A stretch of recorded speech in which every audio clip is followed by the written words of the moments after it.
शिरूर लोकसभा मतदारसंघातील सेना भाजपचे उमेदवार खासदार शिवाजीराव आढळराव यांनी पिंपळगाव तर्फे येथील मतदारांशी संवाद साधला। पिंपळगाव हे नेहमीच शिवसेनेच्या बरोबर राहिलेलं आहे। मला खात्री आहे याही वेळेला पिंपळगाव माझ्या सोबत राहील अशी अपेक्षा व्यक्त केली आहे खासदार शिवाजीराव आढळराव यांनी। त्यांच्या समवेत आमदार शरददादा सोनवणे, जिल्हा परिषद गटनेते आशाताई बुचके, जिल्हा परिषद सदस्य गुलाबराव पारखे आदी मान्यवर उपस्थित होते। Bureau report, Vighnar Times. Pentusheth Bhondave अल्पसंख्याक आघाडी आपलं सहर्ष स्वागत। तसेच या ठिकाणी आपल्या तालुक्याचे लोकप्रिय आमदार माननीय शरददादा सोनवणे यांचा सुद्धा ग्रामस्थांच्या वतीने या ठिकाणी सन्मान होतोय आणि आशाताई बुचके यांचा सुद्धा सन्मान या ठिकाणी सरपंच करतायत। रंगनाथ गुळवे यांना विनंती आहे आपण या ठिकाणी गुलाबशेठ पारखे यांचा सन्मान करायचा आहे। तसेच युवासेना प्रमुख माननीय गणेशजी कवडे आपणालाही विनंती आहे, आपलाही सन्मान या ठिकाणी आपणाला विनंती आहे आपण पुढे यायचे। मंडळी यांचा शब्दशः प्रथमतः स्वागत करतो। या ठिकाणी सांगायचं आहे की दादा उभे राहिल्यापासून या ठिकाणी आम्ही तनमन धनानं दादांबरोबर आहोत। त्यानंतर या ठिकाणी दादा आज चौथ्यांदा चौकार मानण्यासाठी पिंपळगाव मध्ये आलेले आहेत। आतापर्यंत पिंपळगावनं पहिल्या इलेक्शन पासून तर ह्या इलेक्शन पर्यंत शिवसेनेची बाजू घेऊन आपल्या बरोबर नेहमीच आम्ही तटस्थपणे आणि चांगल्या पद्धतीने मताधिक्य देऊन या ठिकाणी पिंपळगाव ग्रामस्थ नेहमीच आपल्या बरोबर आहेत आणि यापुढे सुद्धा आपल्याला या ठिकाणी आम्ही सर्व ग्रामस्थांच्या वतीनं शब्द देतो की या वेळेला सुद्धा पिंपळगाव मध्ये नक्कीच नाही जवळजवळ 100% आपल्याला मतदान होणारच आहे। या ठिकाणी थोडा दादांच्या कार्याचा परिचय करून देताना 15 वर्ष दादांनी अतिशय तनमन धनानं लोकसभेमध्ये आवाज उठविला। संसद रत्न पुरस्कार 2 वेळा त्यांनी संपन्न केलेला आहे। त्याचबरोबर आपल्या बरोबर या ठिकाणी तालुक्याचे आमदार सुद्धा अतिशय धडाडीचं नेतृत्व करतात आणि आता आपल्या गटनेत्या आशाताई बुचके आपणा सर्वांच्या बरोबर आहेत आणि त्यामुळं या तालुक्याचा विकास आणि या लोकसभेचा जो शिरूर मतदारसंघ आहे या मतदारसंघाचा विकास निश्चितपणे अतिशय वेगळ्या उंचीवर गेलेला आहे।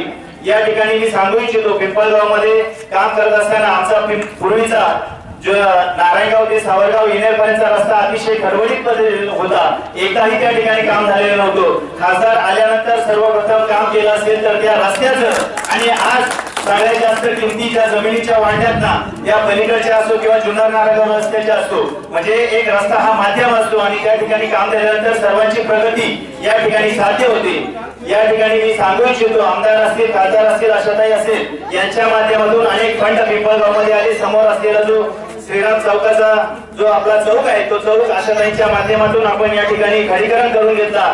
त्यानंतर पुलाचं माध्यम आपल्या जवळजवळ 5-6 वर्ष आपल्या सर्वांच्या समोर होतं आणि हे पुलाचं काम खासदार असतील आणि हे सर्व तळींच्या माध्यमातून आपण ते पूर्णत्वास नेलेलं आहे।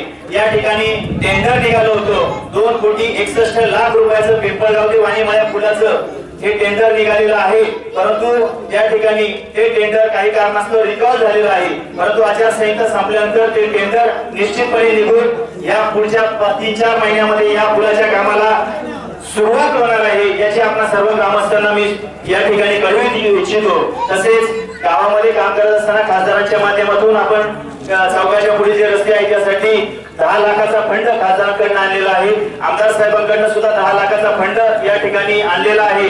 तसेच सातवी रस्ता जो आहे त्यासाठी सुद्धा नियोजित एक फंड आमदार साहेबांच्याकडून या ठिकाणी नियोजित आहे। तसेच पलीकडे सुद्धा आमदार साहेबांनी खंडोबा रस्त्याचं काम आपल्या स्वनिधीतून करून दिलं। तसेच 5 लाख रुपये आमदार फंडातून या ठिकाणी खांडगेमाळा रस्ता जो झालेला आहे त्यासाठी सुद्धा आमदार साहेबांनी फंड दिला। आशाताईंच्या माध्यमातून सुद्धा पूर्वी खंडोबा रस्ता झालेला आहे। असे एक ना अनेक रस्ते तसेच पिंपळगाव जुन्नर नारायणगाव रस्ता ते पिंपळगाव इथपर्यंतचा रस्ता सुद्धा आशाताईंच्या माध्यमातून आपण या ठिकाणी पूर्णत्वास नेलेला आहे।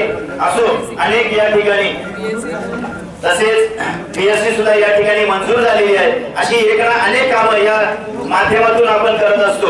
असो या ठिकाणी आपला धावता दौरा आहे। सर्वप्रथम या ठिकाणी मनोगत व्यक्त करतात या तालुक्याचे आमदार माननीय शरददादा सोनवणे आणि गावच्या वतीनं 2 मिनिटांमध्ये सरपंच निखिल भाऊ गावडे या ठिकाणी मनोगत व्यक्त करतायत। आज आपण सर्वजण या ठिकाणी शिरूर लोकसभेच्या निवडणुकीच्या निमित्ताने या ठिकाणी उपस्थित आहोत। खरं तर बोलण्यासारखं खूप आहे, परंतु वेळेचं गांभीर्य लक्षात घेता दादा सकाळी 8 वाजेपासून संध्याकाळी 10 वाजेपर्यंत दौरा या ठिकाणी चालू आहे। मी पिंपळगाव ग्रामस्थांना या ठिकाणी एक विनंती करतो की दादांकडे आपण एक शब्द टाकला की कॉन्क्रिटिंग गावठाण अतिशय नादुरुस्त रस्ते आहेत, कॉन्क्रिटीकरणासाठी दादा निधी द्या. दादांनी एकही आपला शब्द न डावता 10 लाख रुपये एका शब्दात आपल्याला दिले आणि त्याचं टेंडर झालं आणि इलेक्शन नंतर लगेच पहिल्याच आठवड्यात त्याचं काम चालू होईल. तसेच आमदार साहेबांनी सुद्धा 10 लाख रुपये कॉन्क्रिटीकरणासाठी दिले. आशाताईंनी या ठिकाणी दवाखान्याचं काम दिलं 50 लाख रुपयाचं. आणि आपला पिंपळगाव आणि वाणीमळा हा जो गावाचा तुटलेला संपर्क हा जोडण्यासाठी आमदार साहेब आणि खासदार साहेब दोन्ही नेत्यांनी आपल्या एकत्र येऊन आपल्याला 2,61,00,000 रुपयाचं त्या ठिकाणी पुलाचं काम दिलं. त्याचंही महिन्याभराने इलेक्शन झाल्यानंतर काम सुरू होईल. कुठल्याही अफवांना बळी न पडता या दोन्ही दादांच्या मागे आपण सर्वांनी खंबीरपणे उभं राहावं व या ठिकाणी देशाचे नेते आदरणीय नरेंद्रजी मोदी साहेब यांचे हात बळकट करण्यासाठी आपण सर्वांनी आपलं बहुमोल मत या ठिकाणी या दोन्ही दादांच्या मागे या ठिकाणी उभं करावं अशी मी आपणाला अपेक्षा व्यक्त करतो. तसेच या ठिकाणी या सर्व शिवसैनिक, जुन्नर तालुक्यातील भाजपचे कार्यकर्ते, रिपब्लिकनचे कार्यकर्ते सर्वच या ठिकाणी उपस्थित झाले.